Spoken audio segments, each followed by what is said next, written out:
Hola hermanos, vamos a tener una pequeña meditación de la palabra de Dios para que usted pueda también estar estudiando en casa y aprovechar ese tiempo de contingencia, ¿verdad? Para poder estudiar la palabra de Dios. La meditación se va a basar en el libro de Crónicas, primer libro de Crónicas, capítulo 13, versículos del 1 al 4. Primer libro de Crónicas, capítulo 13, versículos del 1 al 4. Dice así la palabra del Señor: Entonces David tomó consejo con los capitanes de millares y de centenas y con todos los jefes. Y dijo David a toda la asamblea de Israel: Si os parece bien y si es la voluntad de Jehová nuestro Dios, enviaremos a todas partes por nuestros hermanos que han quedado en todas las tierras de Israel, y por sacerdotes y levitas que están con ellos en sus ciudades y ejidos, para que se reúnan con nosotros, y traigamos el arca de nuestro Dios a nosotros, porque desde el tiempo de Saúl no hemos hecho caso de ella. Y dijo toda la asamblea que se hiciese así, porque la cosa parecía bien a todo el pueblo. Vamos a basar esta meditación en el versículo número 3. Voy a leerlo nuevamente. Dice: y traigamos el arca de nuestro Dios a nosotros, porque desde el tiempo de Saúl no hemos hecho caso de ella. Como recordamos, en el Antiguo Testamento, en el libro de Éxodo, es cuando el pueblo de Israel sale de Egipto. Moisés hizo una petición muy interesante. A mi parecer es una de las peticiones más destacables que Moisés hace al pueblo. Él ora a Dios y le dice: que tu presencia esté con nosotros. Cuando él empieza a construir el tabernáculo y cada mobiliario del tabernáculo, y es tiempo de construir el arca de Dios, hemos de entender que el arca de Dios representaba la presencia de Dios entre el pueblo. Esta arca representaba la presencia de Dios entre el pueblo. Cuando Moisés hace esta petición, es evidente que Dios escuchó y cumplió la petición, porque Él siempre estuvo con el pueblo. Cada momento que ellos vivieron en el desierto, Dios los acompañaba, Él estuvo con ellos. Eso es muy importante. Pero hay una pregunta: ¿qué sucede cuando la presencia de Dios no está con el pueblo? Bueno, aquí es donde entramos a la vida del rey Saúl. Algunos de ustedes han leído el primer libro de Samuel, donde se relata la vida del rey Saúl. Saúl, en sus inicios, comenzó obedeciendo a Dios. Él estuvo haciendo la voluntad de Dios, librando las batallas de Jehová, guiando al pueblo para luchar, en este caso, las guerras de nuestro Dios. Pero una vez que Saúl empieza a corromperse y empezó a olvidarse de la presencia de Dios, su vida vino abajo. ¿Qué sucede con nosotros también cuando descuidamos la presencia de Dios? Bueno, hay 5 cosas que suceden en nuestras vidas cuando descuidamos la presencia de Dios. Número 1, comenzamos a fallarle a Dios. Pecamos contra Él. Cuando nosotros no hacemos caso de la presencia de Dios, comenzamos a pecar. Fallamos, fallamos y fallamos. Número 2, cuando nosotros nos olvidamos de la presencia de Dios, empezamos a actuar impulsivamente. No nos dejamos guiar por nuestros propios deseos, y nuestra falta de control y de carácter nos hace, en este caso, desobedecer a Dios. Somos impulsivos cuando no nos acordamos de la presencia de Dios. Número 3, cuando usted y yo no tomamos en cuenta la presencia de Dios, también tenemos envidia. Empezamos a tener envidia y rencor contra aquellos que empiezan a crecer y a sobresalir en su vida. No solamente en su vida espiritual, sino en su vida laboral también. Cuando nos olvidamos de la presencia de Dios, empezamos a murmurar, nos da envidia, que fue lo que pasó con el rey Saúl. Número 4, cuando usted y yo nos olvidamos de la presencia de Dios, nuestro amor a Dios se enfría. Ya no consideramos a Dios en nuestros asuntos, sino que buscamos nuestras propias soluciones a nuestros problemas y a nuestras circunstancias. Y número 5, cuando nos olvidamos de la presencia de Dios, nuestro ministerio se viene abajo. Y el ministerio no me estoy refiriendo a su participación en la iglesia, sino que me estoy refiriendo a su familia, me estoy refiriendo a el hecho de estar predicándole a alguien más. Y claro, eso también incluye su participación dentro de la iglesia. Cuando usted se olvide de la presencia de Dios, sus ministerios vienen abajo. Eso fue lo que pasó en la vida del rey Saúl.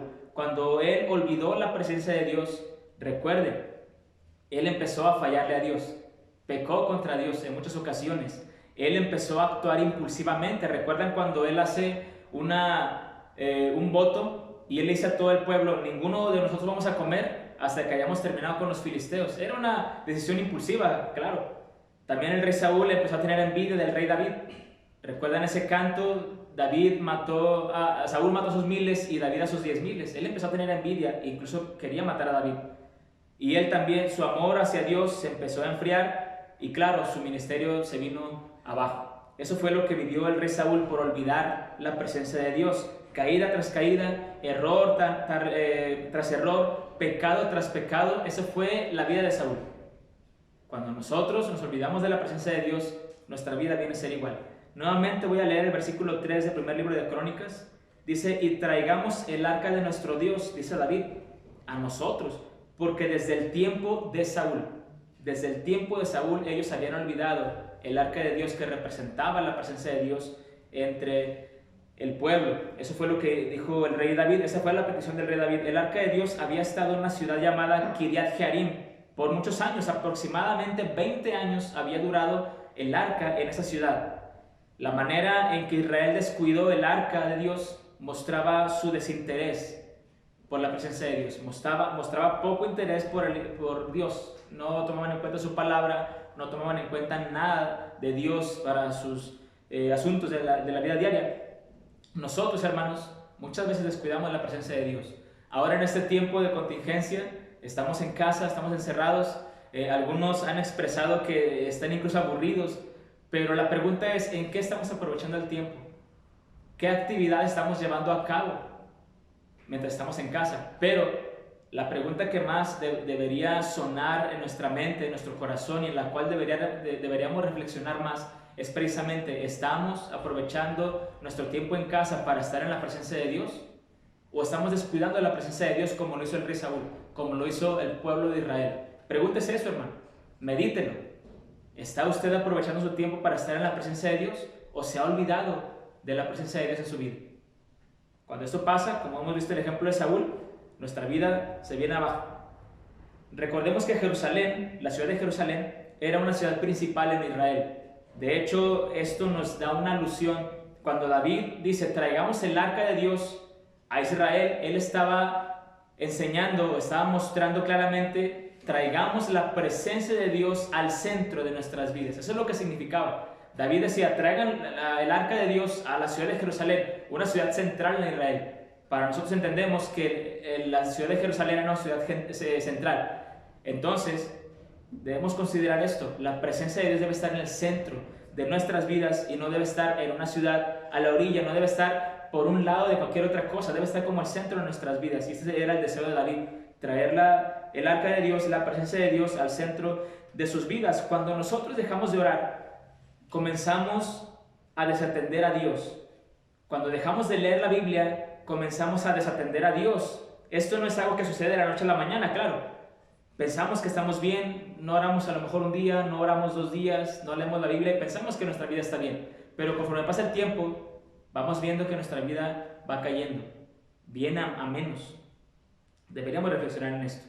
El problema con Israel era que el arca estaba en otra ciudad, una ciudad cualquiera, pero al ser trasladada a Jerusalén podía ser contemplada por todos. Debemos mantener a Dios en el centro de nuestras vidas. Voy a leer nuevamente este pasaje y traigamos el arca de Dios a nosotros, aclara, a nosotros, porque desde el tiempo de Saúl no hemos hecho caso de ella. Usted ha estado haciendo caso de la presencia de Dios, usted ha traído la presencia de Dios a su vida por medio del tiempo devocional, de orar, de estar leyendo la Biblia, o está descuidando esto.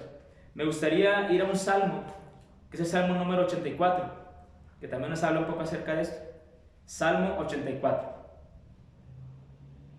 Dice la palabra de Dios, cuán amables son tus moradas, oh Jehová de los ejércitos. Anhela mi alma y aún ardientemente desea los atrios de Jehová. Mi corazón y mi carne cantan al Dios vivo. Aún el gorrión halla casa y la golondrina nido para sí, donde ponga sus polluelos cerca de tus altares, oh Jehová de los ejércitos, Rey mío y Dios mío. Bienaventurados los que habitan en tu casa, perpetuamente te alabarán. Muchos años después, cuando el templo ya estaba construido, este salmo fue escrito para los hijos de Coré, los cuales se dedicaban el servicio del templo. Entonces, cuando se escribe este salmo, fíjese que es muy interesante. El salmo comienza diciendo cuán amables, cuán preciosas son tus moradas. Está hablando del templo. Es un salmo que está alabando a la casa de Dios. Recuerde que la casa de Dios también representaba la presencia de Dios entre el pueblo. El salmista estaba alabando la casa de Dios que representaba y contenía también la misma presencia de Dios. Y el salmista anhelaba estar ahí, en la casa de Dios. ¿Usted anhela, hermano, estar en la presencia de Dios? Ahora que está en casa y que tiene más tiempo libre, usted anhela buscar la presencia de Dios y estar en ella en oración y a través del estudio de la palabra de Dios. Usted y yo tenemos un lugar, hermanos, en la casa de Dios. Tenemos un lugar reservado. Desafortunadamente ahorita no podemos reunirnos en la casa de Dios, pero esto no debe ser un impedimento para que usted construya un altar en su casa, con su familia. Oren, estudien la palabra de Dios, mediten en ella y se dispongan a obedecer. Este tiempo de encierro en nuestras casas no debería ser una limitante para estar en la presencia de Dios. De hecho, esa es una gran oportunidad. Es una gran oportunidad para que nosotros avivemos ese deseo por Dios y empecemos a buscar la presencia de Dios. Si Dios ha permitido que todo esto se extienda de una manera universal en todo el mundo, pues eso debería ponernos a reflexionar. Si Dios ha permitido que esta pandemia llegue a los extremos del mundo, incluso Dios permitió esto, y esto que está permitiendo está deteniendo la labor de su iglesia, eso debería ponernos a pensar. ¿Qué quiere hacer Dios con su iglesia? ¿Cómo estamos nosotros como iglesia? ¿Qué estamos haciendo como para que Dios haya permitido esto? Eso puede ser un asunto para otro tema, ¿verdad? Pero es importante que reflexionemos en esto. Como iglesia, ¿estamos buscando la presencia de Dios o Dios ha permitido que estemos detenidos en casa precisamente para que reflexionemos en eso? Para que pasemos más tiempo en la presencia de Dios y no nos olvidemos de Él. Que no seamos como el pueblo que desde el tiempo de Saúl no hizo caso de ella. Este Salmo 84 habla del deseo que tenía en este caso el pueblo de Israel y la persona que escribió este salmo por la casa de Dios. Es un salmo que está escrito para los peregrinos. Cuando se festejaban la fiesta de los tabernáculos, mucha gente venía de varias ciudades y caminaban kilómetros para estar, en este caso, en la casa de Dios. Fíjense lo que dice el versículo 5. Bienaventurado el hombre que tiene en ti sus fuerzas, en cuyo corazón están sus caminos. Atravesando el valle de lágrimas, lo cambian en fuente. Cuando la lluvia llena los estanques, irán de poder en poder, verán a Dios en Sion. Estos versículos expresan el sentimiento que tenían los peregrinos al dirigirse a la casa de Dios para celebrar la fiesta de los tabernáculos. Aunque pasaban por muchas incomodidades, pasaban por un desierto, por lugares secos, difíciles, su deseo de estar en la casa de Dios los hacía fortalecerse. Cada vez que se acercaban más a su destino, sus fuerzas crecían. ¿Por qué? Porque deseaban estar ya en la casa de Dios. Hermanos, el día que por la gracia de Dios y por la bondad de Dios estemos nuevamente reuniéndonos en la casa de Dios, en el templo, como iglesia, que su deseo sea mucho más grande por estar congregado en la casa de Dios con sus hermanos, cantando y alabando al Señor. Entonces, yo le dejo con esto, hermanos. Reflexione. ¿Usted ha descuidado la presencia de Dios? Aproveche este tiempo, hermano.